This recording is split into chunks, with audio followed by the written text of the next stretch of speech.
Our parsha this week, Bahar, it talks about Alei Lamala, about rising up and seeing blessing. It begins with a call to sound the horn of Jubilee, the horn that proclaims release and liberty throughout the land. A call to joyful celebration as everyone finds a place of sustenance and peace. It's one of the most beautiful futuristic visions of the Torah.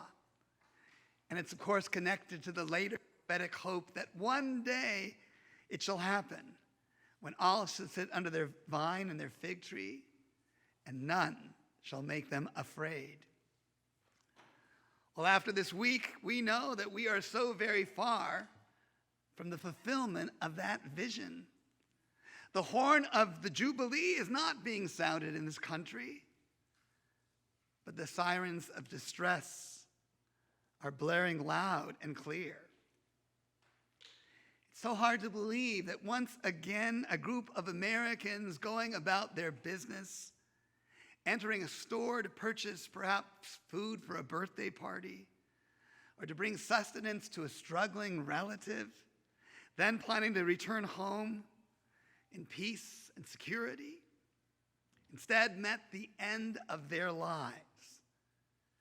They were murdered by another angry young white male, a domestic terrorist intent on killing as many black people as he could. And this evil person claimed to be inspired by an old hatred dressed in the new garment of replacement theory, promulgated, yes, by white extremist groups, but something that's also making its way into the mainstream political dialogue. After it happened, I listened on NPR to Eric Ward from the Southern Poverty Law Center explain replacement theory, and it occurred to me that I, a supposedly aware person, didn't understand that the chant heard in Charlottesville, "The Jews will not replace us," was linked to this larger white nationalist, racist, anti-Semitic, fantastical notion. I'm not sure if I was just trying to drown out yet another attempt by those who hate to lay blame for their own life's disappointments on we Jews. The fear promulgated by these haters is that the white race in America, as if there really is such a monolith, is at risk of being replaced by people of color who've immigrated here. They assert that the puppeteers behind this attempt at their replacement who are secretly plotting to diminish their power and influence and take away the control they have over their lives, well, point at yourselves. That it's we Jews. And this leader of the Southern Poverty Law Center said, if we don't get to the bottom of anti-Semitism, we won't stop this.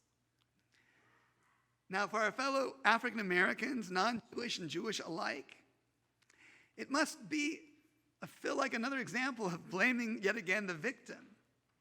The large majority of their ancestors were brought here not out of choice, not as replacements, but how did they get here?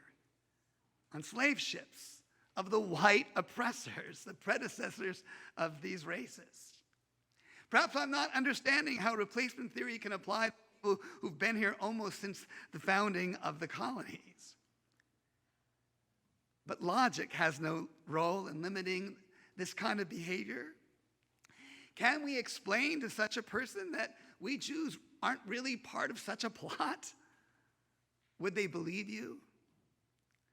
A congregant recently sent me some facts he'd garnered about American perceptions concerning American Jewry.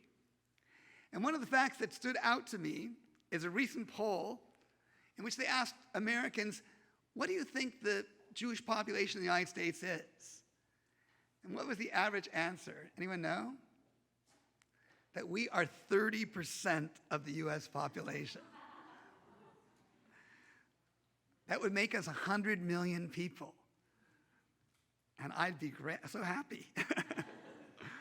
But census figures estimate that we make up barely 2.4% of the U.S. population, if perhaps we have 7 million people among our minyan at that. Well, the attacker at the market in Buffalo, like the one before at the Tree of Life Synagogue, or the one before at El Paso Walmart, or like really so many other violent attacks as of late, the Taiwanese church here, was motivated by an essential hatred. And the hard thing is these vile lies and violent fantasies, they're not just expressed in online group forums, but as I said, they are working their way onto television news programs, and sometimes in the House of Congress. And combining that with the proliferation of automatic weapons that are so easily altered to be made more deadly, Mr. Ward pointed out on that program that this behavior is not an aberration or a one-off, but a trend that we all have to stand against. And yet our elected leaders, what are they doing? Some of the highest leaders in this land deny that replacement theory is at the root of what this person did. They want to lay the blame at the easy scapegoat of mental illness and assert, well, now that he's been captured, we can just go back to business as usual. But we know the original sin of America is still the root cause of this way of being. It's the assertion that blacks or Hispanics or Asians or gays or lesbians or Muslims, and of course we Jews, are not the true American us in the U.S. We're interlopers to be tolerated until we become too influential, too many, take too much advantage of the freedom that's supposed to be the privileged birthright of the white Anglo-Saxon male. And we must be aware of the rising of an American pharaoh that could happen, who proclaims that we're getting too many and sees Jews and all of us as colored, as non-whites, getting too much power. You see, what these haters really are promoting is an anti-Americanism, an anti-patriotic philosophy that doesn't understand that America is a place of diversity, of ethnic groups mixing together. It always has been a partial melting pot, and that there's no replacing us, for we are us. And so I wonder, should a recommitment on our part to American patriotism be part of our response to this sickness in our midst?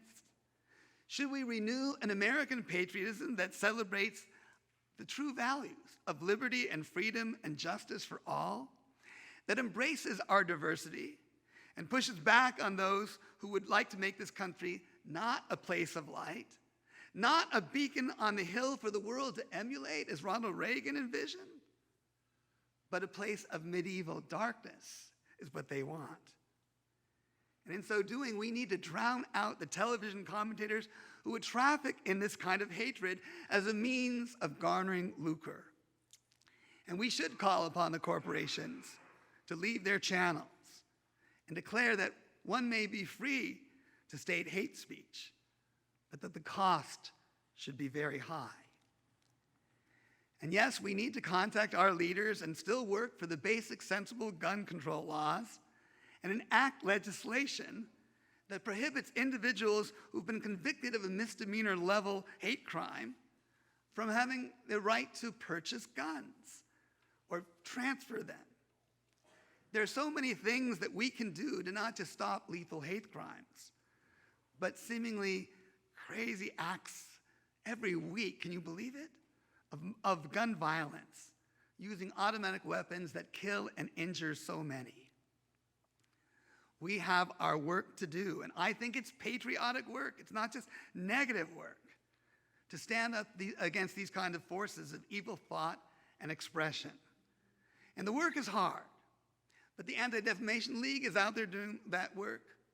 The Southern Poverty Law Conference is out there doing that work. Our JCRC is out there doing that work. So I'd like you to go home this week and look in your checkbook and say, are you doing that work? How are you involved? How are you helping? And let us stand up and gather in places like this and not be afraid. Because when we come together and we speak out, we can yet hope that there will be a jubilee, a time to celebrate, because this beautiful tradition and this beautiful country at its essence has to win out over such hate, and keep working for the time when all shall sit in their vine and under their fig tree, and none, no matter our color or our creed or sexual orientation, shall make us afraid. Amen. Can you read some? So may it be God's will. So may it be our will. Amen. Shabbat shalom.